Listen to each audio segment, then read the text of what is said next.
Grüß Gott und guten Abend. Heute begrüße ich die Selena Savic. Angefangen hat sie mit Architektur und in letzter Zeit setzt sich in erster Linie mit interaktiven Medien auseinander und hat von multiplen Universitäten Abschlüsse und arbeitet aber aktuell auf der TU Wien.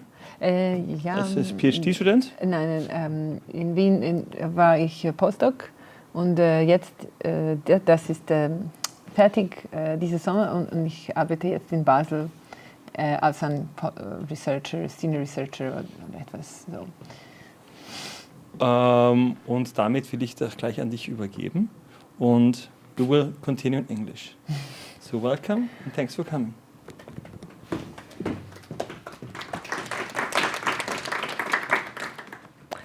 Thank you for inviting me. Yes, we're back. I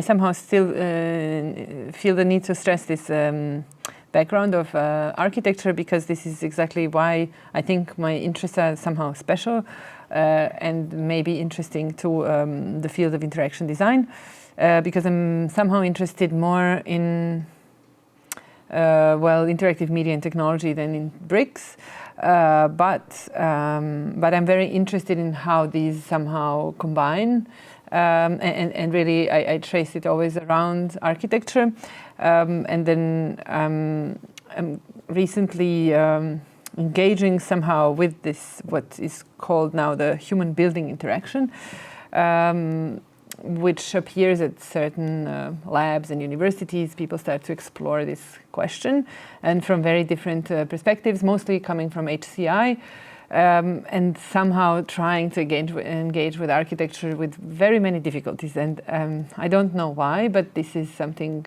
interesting. So I would describe human building interaction as an interaction between people and their environment mediated by computation. And I want to talk about a way to look at human building interaction and human computer interaction that focuses on circulation and communication rather than scarcity. And this is what I call the circulating abundance, and I will talk more about that. So if we look at human building interaction research or practices, it is always about focusing on the way certain resources are used, be it fuel or bandwidth or human attention, and how we can intervene in this relationship. So how can we make it more efficient? How can we use less energy to heat our buildings? Or how can we make it more, how can we ask for less cognitive load from a user? Sorry, this moves and then you lose it. Maybe like this, it will move less.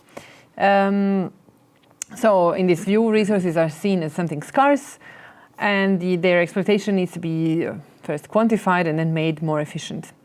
And the predominant attitude to questions of finiteness of resources in this anthropocentric view is that of budgeting. So we need to use or of already scarce resources, we need to make more efficient use by saving, reducing, and so on and so on.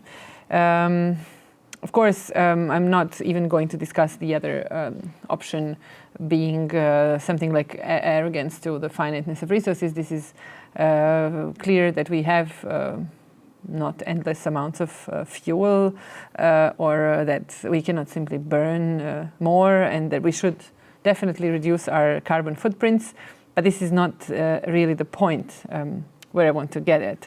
So I want to propose a kind of an attempt at formulating a different attitude to that of scarcity with regards to more or less finite resources. So we don't go there. The view is that of circulation. And my hope is really that with this somehow we can get out of the constant debate whether or not things are scarce or finite and whether or not we should use less of something, but to somehow get more creative in the way interaction is being designed. So we have a view of circulation, of constantly changing resources and users, which are set in relationship of perpetual interaction. And this is more of a theoretical proposal for somehow a new paradigm in human building interaction and questions of energy and communication more generally, which are somehow central to the human building interaction. And I will show some recent work in the field of architecture and communication engineering that supports this. So let's first talk about the building.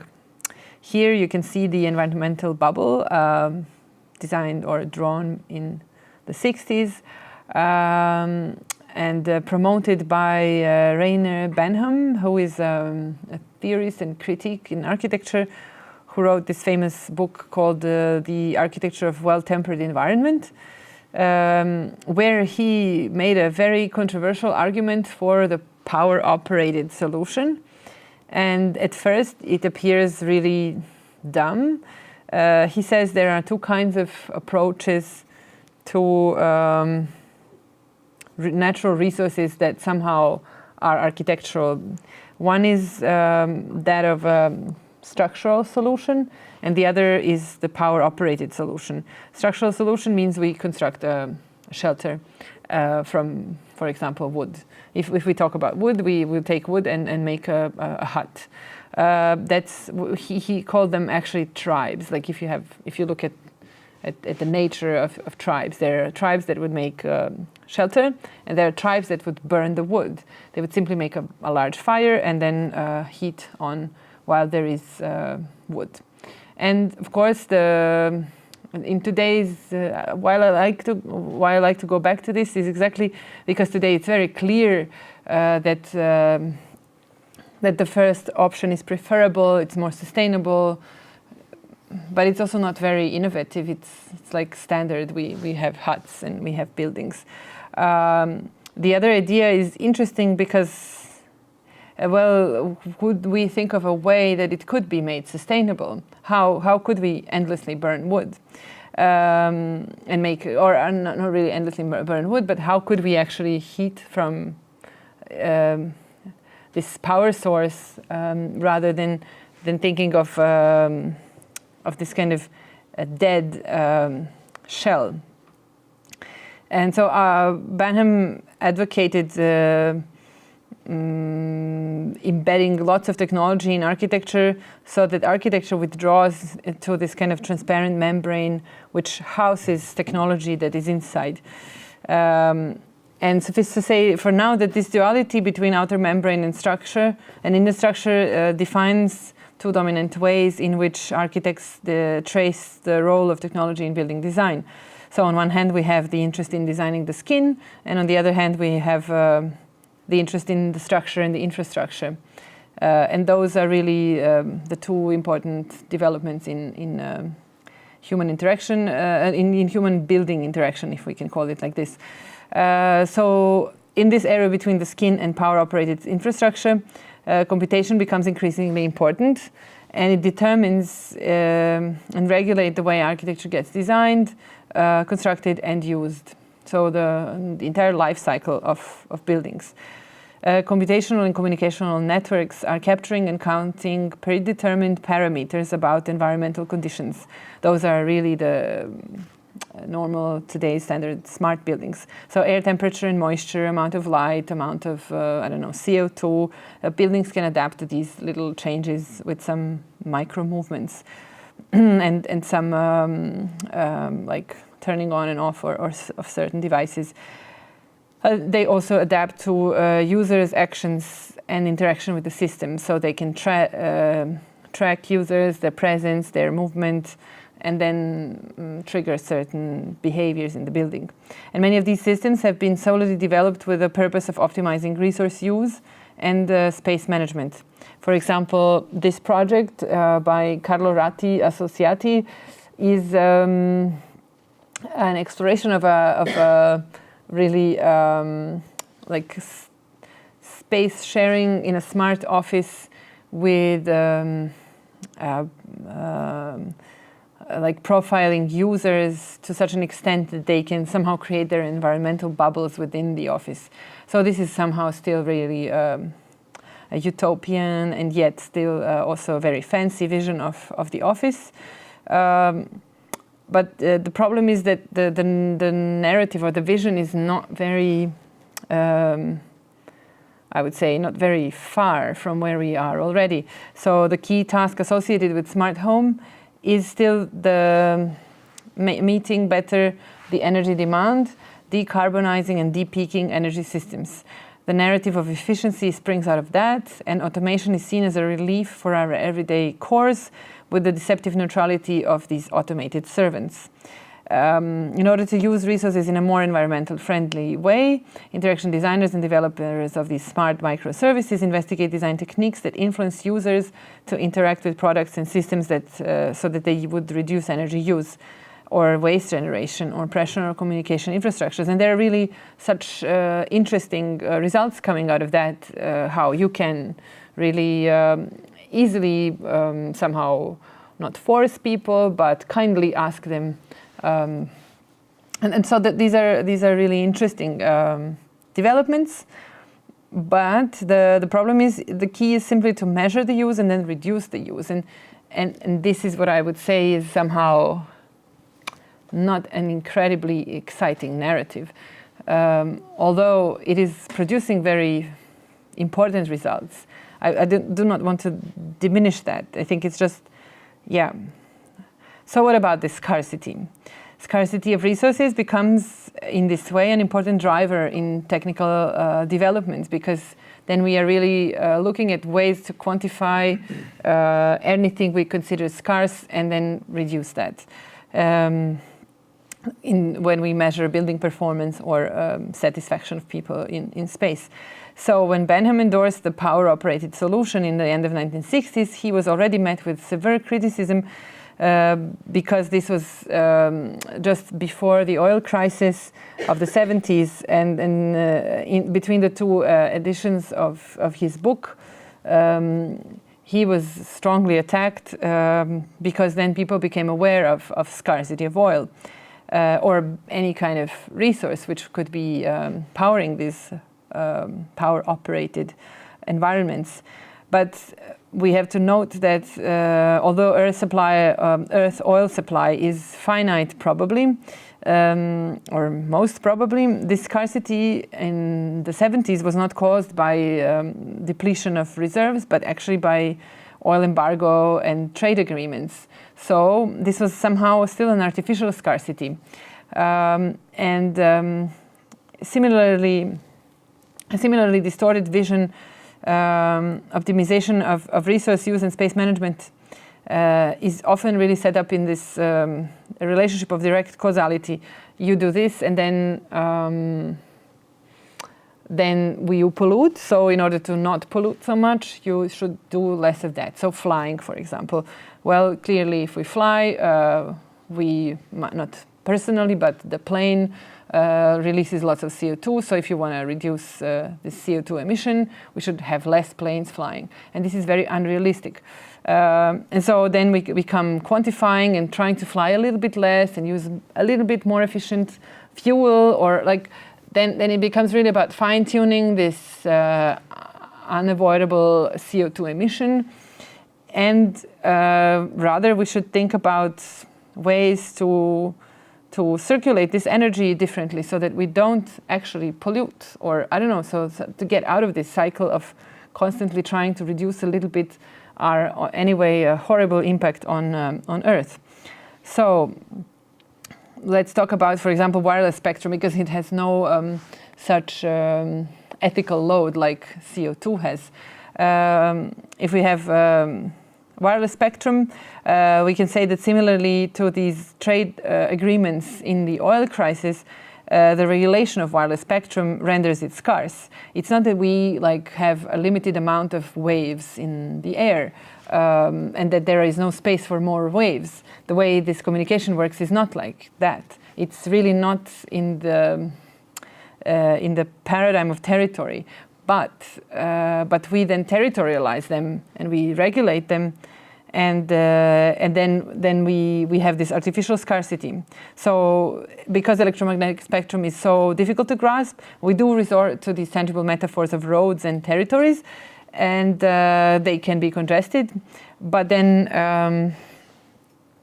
We now also start to speak of wireless spectrum being overcrowded, and then we need more of it. But what we need more of is simply more permissions. And so this view conflates the capacity of communication equipment to transmit information with the efficiency of protocols and techniques to encode this information into signal. So if we would do it differently, we would have more capacity, more capacious channels. But our current state of technology makes it scarce. And so it is the spectrum mask that makes or renders networks scarce. We could talk more about that if you like. One other example, which is also somehow, or maybe it has still an ethical load, is human attention. We have today a lot of talk about attention economy, but this whole topic is somehow starting from the assumption that attention is finite.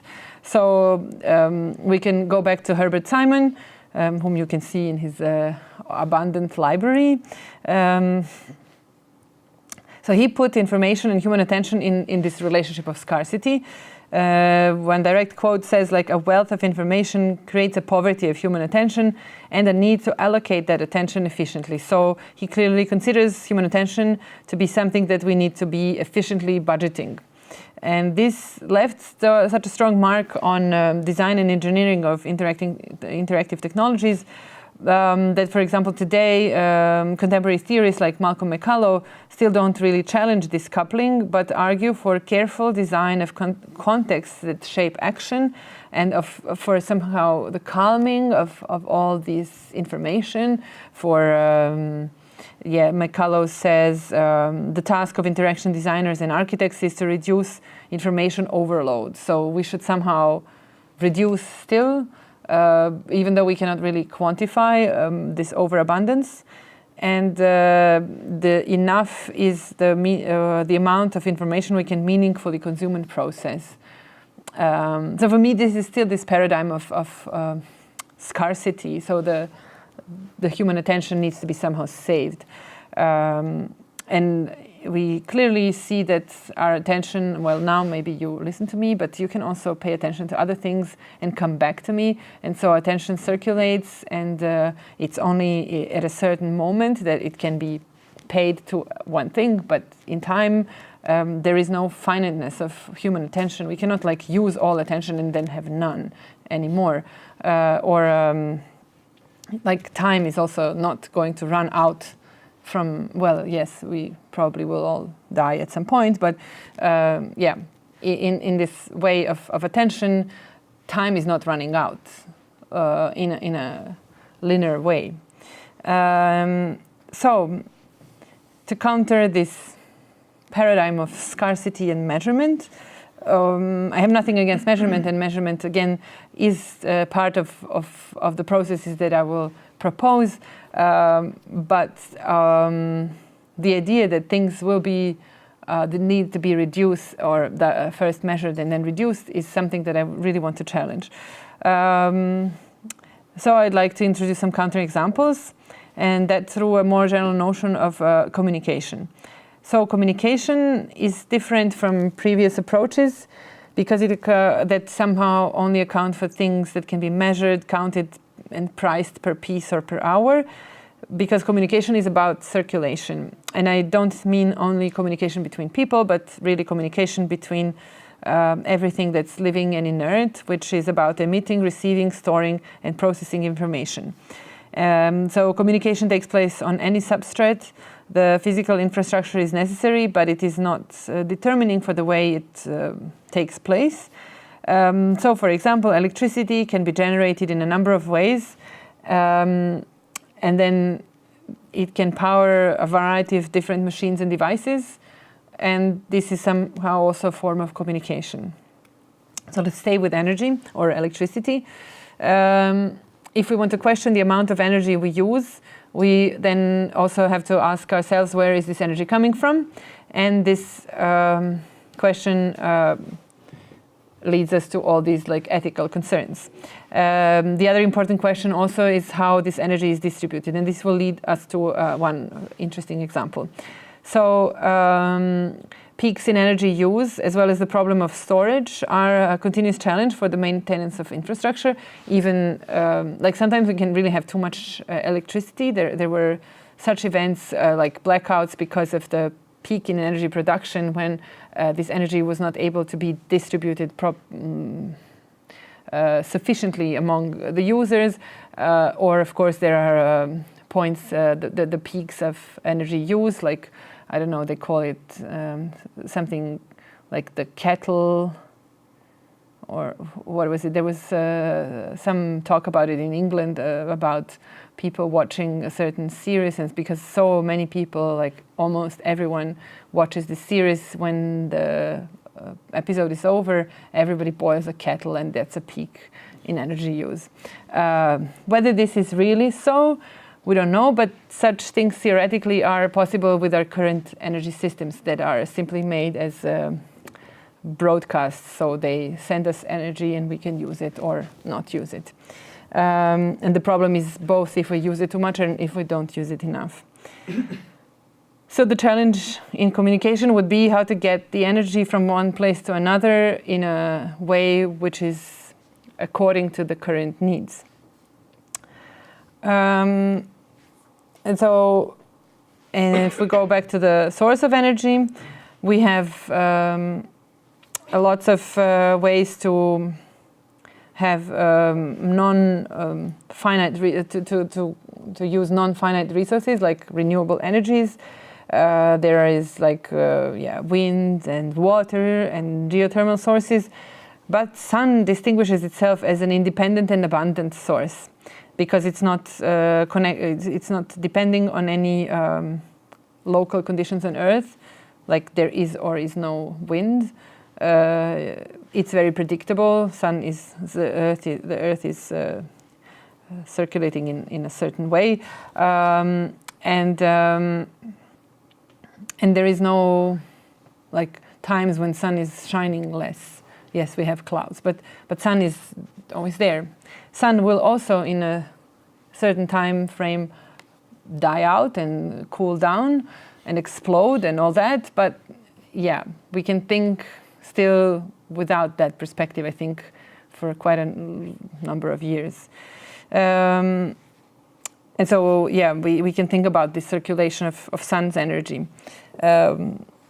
And then in that respect, we have all this research in solar, in translation or transformation of solar radiation into electrical energy. We have the standard silicon-based panels, which capture about 20-something% of sun energy today, which is quite a lot, actually. And then we have the new technologies like the dye-sensitized solar cells, that were patented by Professor Grätzel and are slightly less efficient than the silicon-based panels. And so there is also a calculation from a book called The Genius Planet, which talks about sun's energy, where they say that in order to meet current energy demand with the current of all the people on Earth, with current efficiency of 22%, we need to cover 10% of Earth's surface with solar panels, and then we have all energy that we need now. So this is not to say that this will ever happen, but it's not really a lot, 10%. We have already such a lot of roofs which are covering more than 10% of Earth, maybe, or I don't know. Maybe not really, maybe, yeah, I don't know, actually, about the surface of water and whatever. So there is some room for change there. And so electricity is a special kind of energy which is somehow medial. It can carry information about itself and carry information while carrying energy. And with electricity, it is not only possible to send energy from one source to another, which we do every day, but it's also possible to send it from a user to another user. So it's possible to distribute energy like the internet. So in such an intelligent energy network, a device may be used to both provide, store, as well as consume energy. Devices can be programmed to operate more richly on this network. And distribution network should be like that of the internet, channeling information or energy from where it is to where it is needed. And this would be the Internet of Energy. So there is one product which I somehow happen to know about, and maybe you also heard of, and maybe there are more other such devices. But this particular digital Strom is a special chip which, to my knowledge, was developed also firstly at the ETH Zurich. And this can be retrofit into any home appliance, or it can be retrofit into actually an entire home network. So you can add these little chips that look something like this to devices in this manner. So between the device and the power socket, and so on. And then they are able to communicate the use of each individual device, and to communicate to the system, which is able to then somehow reroute energy throughout the home. The system is supposed to be decentralized and made of these little terminals and servers, which all upload some information about what is going on. And they communicate energy availability across the household. And so that is one interesting example of where we could go. So it's not about simply reducing energy in every device. It's really about understanding how to communicate necessary information about where energy is needed and where it is going. And the other example that I want to talk about is, of course, wireless networking, because I am very interested in that. And so there is currently really little interest amongst architects for wireless communication technologies beyond, the need to be online. And there are some recent proposals for the use of special materials and software solutions that can adapt to the bandwidth demand, similarly to what we could imagine with the digital Strom. So these proposals, or this research, analyzes and recommend application of building materials according to their permeability to radio frequency signals. So you can see that we already have some basic knowledge of how certain materials are permeable or not to these signals. So we know like Faraday cage should be 0, and I don't know, some really soft airy material should be very permeable. But then there is this, for example, project called Wireless Friendly and Energy Efficient Buildings, a research project conducted at the University of Sheffield and at Czech Technical University that proposed engineering of intelligent walls, which would be able to respond to changing needs from wireless infrastructure. So intelligent walls, well, they kind of look like this. This research group somehow worked to define different use scenarios in an office building, and then develop a system which relies on cognitive management of infrastructure and a layout of intelligent walls that can reconfigure the properties to achieve better performance. So there is, you see the scenarios like coffee break or conference opening or poster sessions or meetings and so on. And there, these walls would somehow reroute signal strengths and make sure that that enough bandwidth is available at a point where it is needed at the moment. So these walls and access points, they control network capacity by switching between transmission and reflection modes and dedicating more bandwidth to certain areas or to certain access points where they are used. And there is one interesting concrete architectural project which I think is constructed quite physically. and it uses these principles of permeability to RF signals. It's called RAM house, and it's a home prototype.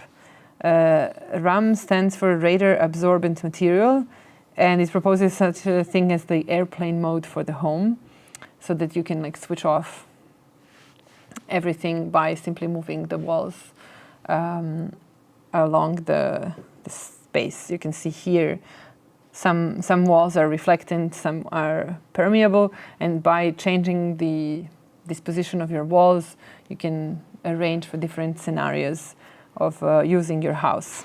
So by sliding the shield in, the ritual of privacy is facilitated, similar to switching off the smartphone.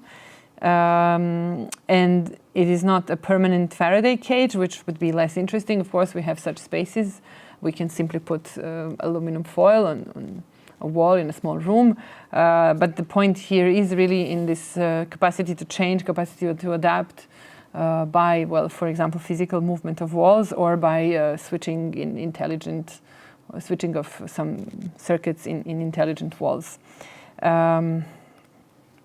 So these two examples are some kind of hints at where I think we should start thinking about, or where we should be going with this thinking.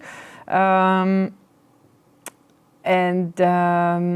would say that it shows that we need to see interaction with buildings as something more profound than cause and effect reaction between human users and decisions taken by this infrastructure. So if room is empty, switch off the lights. If outside is hot, turn down roll down the blinds, and such really simple actions or reactions of the system to some simple triggers. But it has to become a question of orchestrating this infrastructure. It is very interesting and can be made very complex. It is about regarding resources as always in circulation, and focusing on these resources that can circulate, rather than resources that can be depleted, like human attention, which is being depleted now. So the last slide. These are some kind of, I would say, kind of a summary of this proposal. Circulating abundance requires thinking about choices in a proliferation of sources and dispersal of directions, which means that, for example, in these cases of smart homes, a lot of critique is going to this kind of cause-effect, direct relationship between the decisions taken by the infrastructure, so that it learns that you're at home at this and that hour, and then it starts certain processes so that you will feel comfortable because you have given it a feedback that you're comfortable yesterday, and then it will assume that you will want to repeat everything forever, and it will somehow simplify your profile to such an extent that it becomes that it starts to give you cues rather than take cues from you. And this has been noted in lots of research with smart homes. That, I don't know, there is one particular paper which I liked, which identifies like 3 different problems with smart homes. And one is this, where the person says that they now feel like they have to do things because the home expects them to do things. And this is exactly happening because of this simplified paradigm of measuring and reducing. So the user needs to use less energy, thus we will heat the home at 11:30, and thus the user starts to, like, it's so simple that it takes away all other aspects of interactions that people have with homes, simply because we only focus on this very, very simple topic or a very, very poor topic. Then the interplay between user agency and building automation is not driven by control and attempt to decarbonize and de-peak energy consumption, but by a user's momentary preference for the kind of ambient and atmosphere they wish to be surrounded with. So these two, both the choice and the preference, really are somehow attempts to think beyond this cause and effect design approach in which the choices of the user are really limited to what the system will offer them, and the preferences will be somehow recorded as some sort of a linear development of users' actions, where it will be very difficult to then leave more space for more freedom. And this, I think, is encoded in the system from the beginning. We can then think about opening more boxes for the user to check, but this is all still going to be too simple as to what we usually can do with our homes, which are not smart. And the discreteness of automated systems, being heating,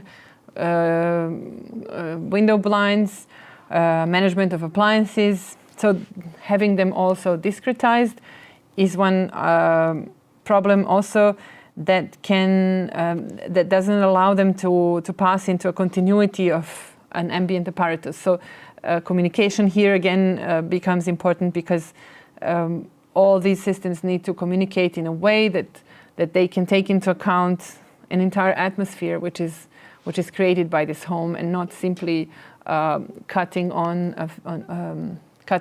on different resource uses through these smart systems. So we are talking about the home as an ambient apparatus whose states and changes are communicated through the energy supply network, or through the wireless communication network, or through any kind of system that is already embedded in the home. So yeah, on one side we need to address the choice, preference, and communication, and what we need to achieve is conditioning, or dynamic conditioning, atmosphere, and orchestration of this apparatus. Well, that would be it.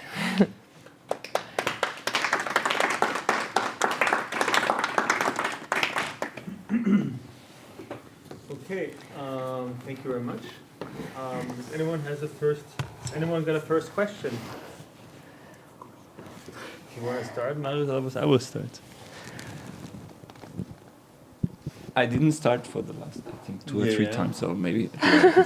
I don't think I can follow you really. I mean, I really doubt that all the energy is infinite. Infinite? I don't think so. It's definitely finite. I mean, how can you say we have enough energy and we just need to circulate it? And I also don't think. I really believe that everything is at some point scarce. Time is scarce, attention is scarce, and even sun energy is scarce. So that's the first thing where I don't follow you. The other thing is that with this idea of not thinking about reducing the amount of energy that we use, will this not lead to some kind of ignorance about energy? So I think I like to think about my father, who comes from this post-war philosophy of not using too much hot water. And the first thing I did when I moved to my own apartment is to take a bath every evening, because I just love this idea of sitting in my bathtub and feeling well. So I don't care about the energy. I just care about what I think is good for myself. And if it costs a certain amount of money, then I pay it. I don't see any scarcity there. So if you really say it's not scarce and just focus on other things of how we should look at energy, then the first thing would be to waste it. Why not? Because we have enough of it, which is also something I cannot really recommend on a big scale. I mean, maybe in a small scale. So I'm skeptical. Yeah, no, I like that question, because first, I think we should distinguish the scarcity and finiteness. Of course, if things are finite and we need them, then they become scarce. But if we don't need them, then they are not scarce. So it's not equal in every case. it can be. No, we need oil, and it is finite, so it becomes scarce. That's easy. But yeah, we have also what would be something that we really don't need. I don't know. Water. No. Because we have enough water here. Yeah, no, we have problems with water. Lots of problems. I don't know, even like the bugs that we don't like are somehow needed in the ecosystem. So it's hard to think of something that really we don't need. But if we would be able to think of something we don't need, you would be able better to imagine the unscarcity of finite resources. Well, I can think about something like wood or so, which grows, and it's a kind of a circular thing. So if I take some wood out of the wood, it's okay. Grow, so there is some kind of. But if you take too much, then you destroy the renewability of. If I take more, then I plant more trees. Yeah, that is okay. Yeah, if you do the balancing, yes. But the point is that everything is scarce, or everything is finite in a certain time frame. Sun is also finite. No, it's not going to live forever. Everything has probably the beginning and the end. We don't know. This is the current theory in physics that I don't know. Everything has, we have Big Bang, all that. It's all not really been. There's enough space in the universe, in our solar system, to grab the energy of our sun. We don't have to focus on Earth. I mean, everywhere we can put the solar panel. I don't have problems with that. Yeah, but so if we would do that, then we would have enough energy in this current time frame of thinking. That's the point. I'm not saying that we should use more energy instead of less energy. That would be very simple. I'm not actually really saying that. And really, I don't think so. And it's true. So what you said was really interesting, that you had this need to waste energy and water in order not to feel like that. And this is what I would like to somehow still accommodate for. I think that's what buildings should do, make you feel like that, while not destroying our environment. The problem is that we are using coal to heat the water that you're using for your bathtub. That's the problem. It's not that you are using too much energy. With water, well, it's more complicated because of drinkable water and what is the possibility and cycle of cleaning the water that has been used for whatever. And if we put antibiotics in the system, and if we do put plastic in the system, and so on. Now they have found this plastic in people's intestines, and so this is something that, again, is a counter-argument to this argument of endless circulation possibility. But with the sun's energy, it should be quite like that, in a certain time frame in which we don't think of the end of the sun. So if we think of the next, 500 years, it's okay, sun will be there.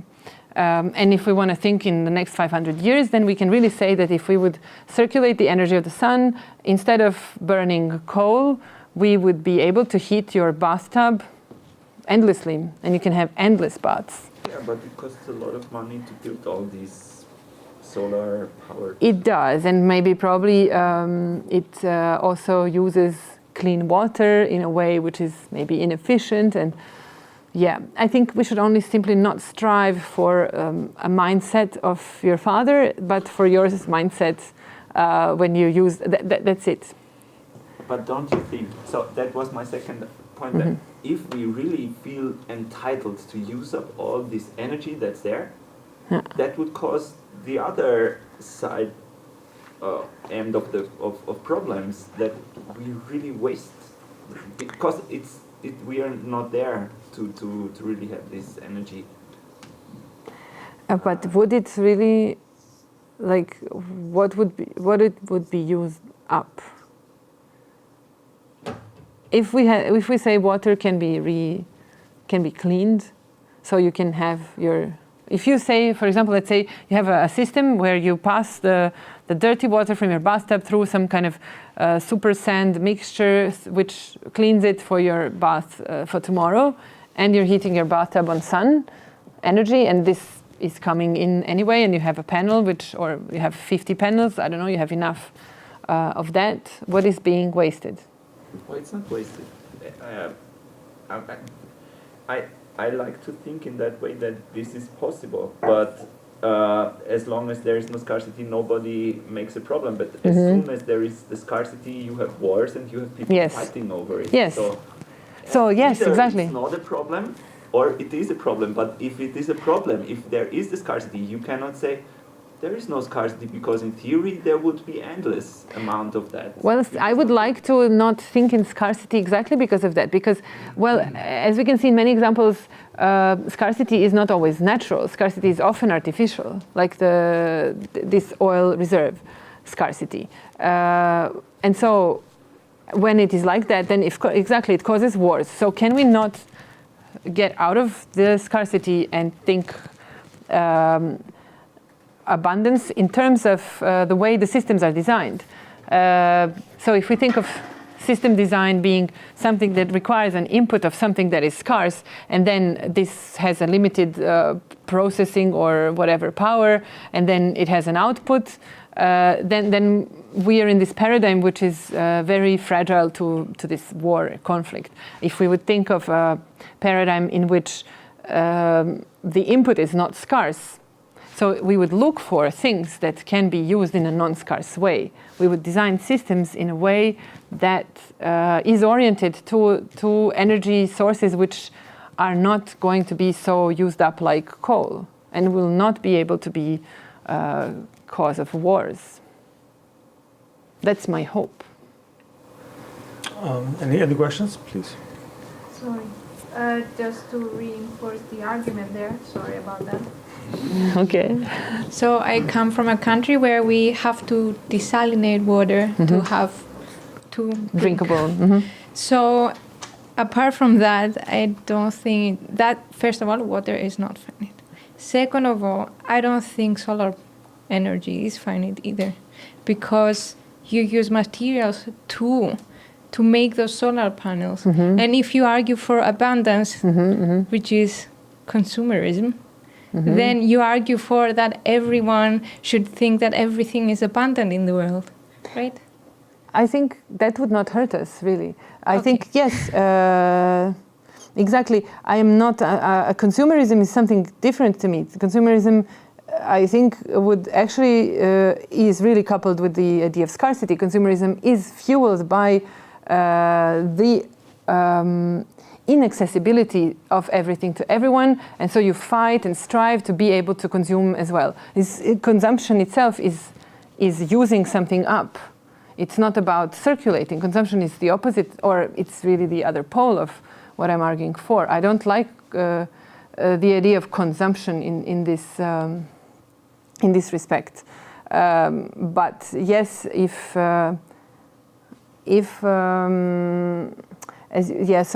the sun, of course, these are the interesting points. The amount of, well, work, energy, and material that needs to be used to make the solar panels. This is more finite than the solar power, solar radiation. And this is an interesting problem, but how could we address it? I'm just arguing for a way of looking at things so that things open up rather than close. And so I think, yeah, I don't think it would hurt us if we would orient ourselves to sources that are more abundant than others, not because then because I don't think that then we will simply become wasters. We are already wasters, and we live in this, we are educated in this world where we have too few, so only the few lucky ones can really waste, and the rest of us have to keep like this. And I think this attitude fuels still the idea of finiteness and consumption that is not innovative or inventive enough to what we actually could do with our minds. I don't know. It's a proposal. Yeah, maybe a question or a comment that maybe is related to that. I think in terms of consumerism, like what you said is really focused on one individual being or like one apartment or one flat, you know, where you try to control the electricity or the Wi-Fi. But I mean, if you look at a whole house, I mean, I don't know, in my house there's like 10 different Wi-Fi networks or something, you know, that you could share and avoid like everybody having their own Plastic box at home. And I don't know, maybe it's a sort of like a structural approach to, for example, when you have like this coffee bars in Italy that everybody goes to in the morning, you know, you have this like mother of the coffee machine that is there to supply like all the people. Nobody needs their coffee maker at home because everybody just goes to the bar and buys for like €1, buys like a really good espresso. And maybe, you know, that kind of approach is also something to think about, because I think then a lot of other things will be saved. Like you don't need a smart home, you just need like a different structure, maybe in, you know, like architectural, like in the city or something, that you have more communal rooms or something.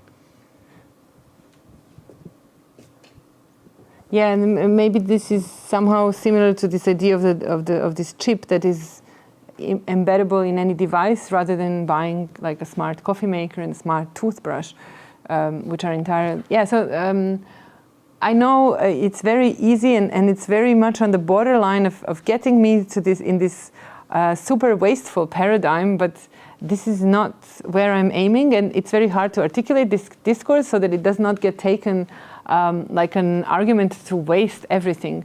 But then just to make sure that I understand you right, you are talking about the mindset that's in our head that lets us think we have to take everything as being a scarce a resource. Is that what you are? That what you would like to argue against? Is it the mindset or is it the behavior? How maybe I would call it the method of doing things, the method of designing systems. Yes, is that always looks at things that are scarce and tries to reduce their use. I don't think everyone is using this method. Probably not. Yeah. In the Western world, I think comfort and. No, but they are always comfort. I think it's interesting. Like we always have this minimum need. Like if you think of. If you think, for example, of architecture and the 60s, and today, and so these office spaces and what is somehow considered the normal practice, it comes from the idea that you have this module of 60-60, which is enough for shoulders to pass comfortably through a corridor. This is where it comes from. And of course, then you say, oh, I'll have like 120. That's a comfortable space. But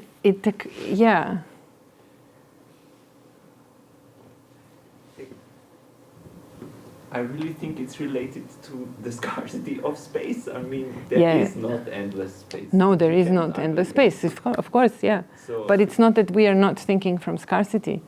In terms of apartments or like office rooms, yes, because it costs a lot of money to rent a space. Yeah, but who decides on that? I mean, it's all very relative. There are places on Earth where space costs nothing almost. And those are, spaces where there is... meet these nice people there. Yeah. So, there is scarcity of... Can meet us there per Skype. Yes. But there is very few internet connections as well in these unpriced spaces. But so makes there better internet connection. Perhaps, I think we have time for 2 more questions. So who would like to go? I would have one, and I think... Do you want to go? Please. So trying the read your argument from a very different perspective. So maybe from a more design perspective, looking at smart homes as one example. A very positive reading of your argument is that you just want to challenge the concept of scarcity as a narrative because it's way too easy to hijack that narrative of scarcity for other purposes.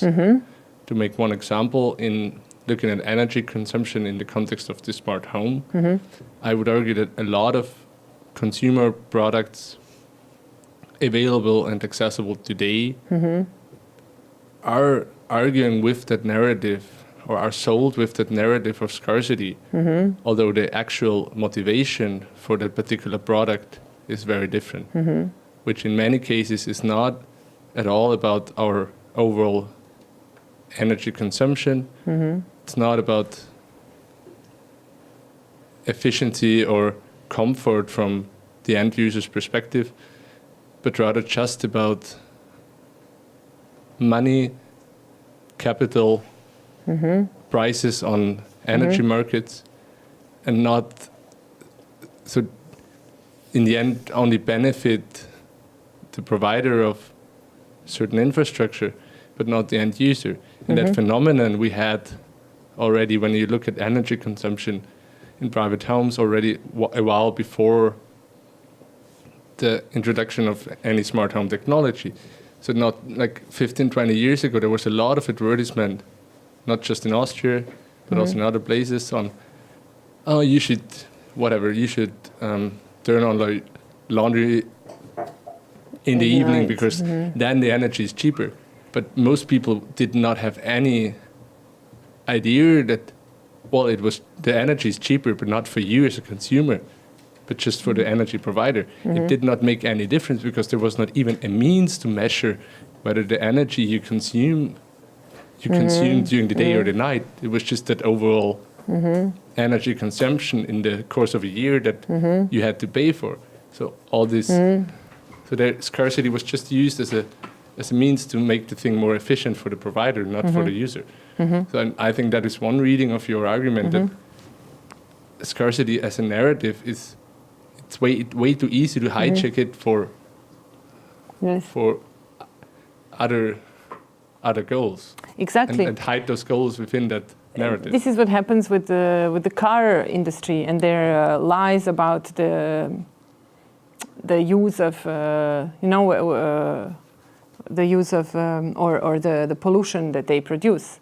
It's really, I think it's exactly that hijacking of this scarcity discourse, which is for us somehow ethically acceptable, and we have. So I'm just trying to argue for stepping out of it for a moment and thinking differently, and then maybe coming back to it. We need to measure things, even if we are going to, even if we have abundant something. We will measure things because we want to know how much we have used of this abundance thing, because we will want to exchange with somebody for another quantity. That's a different thing.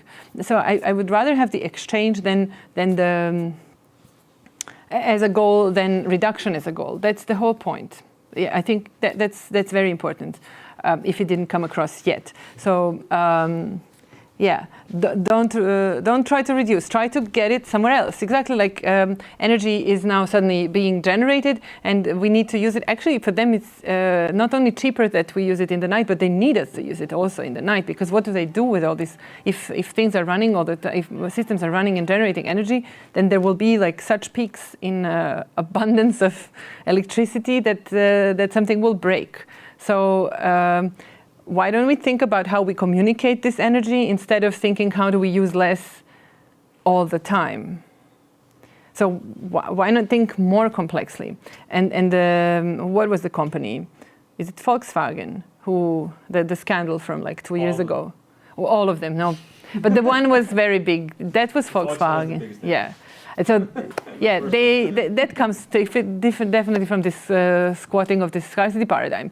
The idea of the car, as like I said about flights, yeah, you reduce the the carbon footprint. But so little do they do in their official. So it's so little already how their cars are a little bit more efficiently using fuel, and then they're even lying about it. So it's even less than they declare. And this is not getting us far. That's what I'm saying.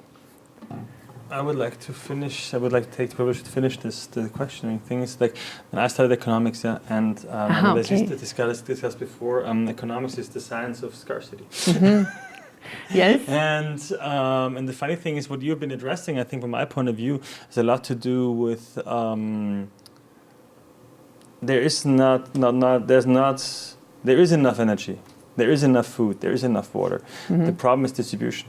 And it is a current state of the world. Like, we have enough food. That's for sure. There's always enough. And as you said, but at the same time, if you cannot count it, it doesn't count. So as soon as you get into abundancy, you have the problem of infinity. So so how can you deal with a resource which is abundant? Yeah.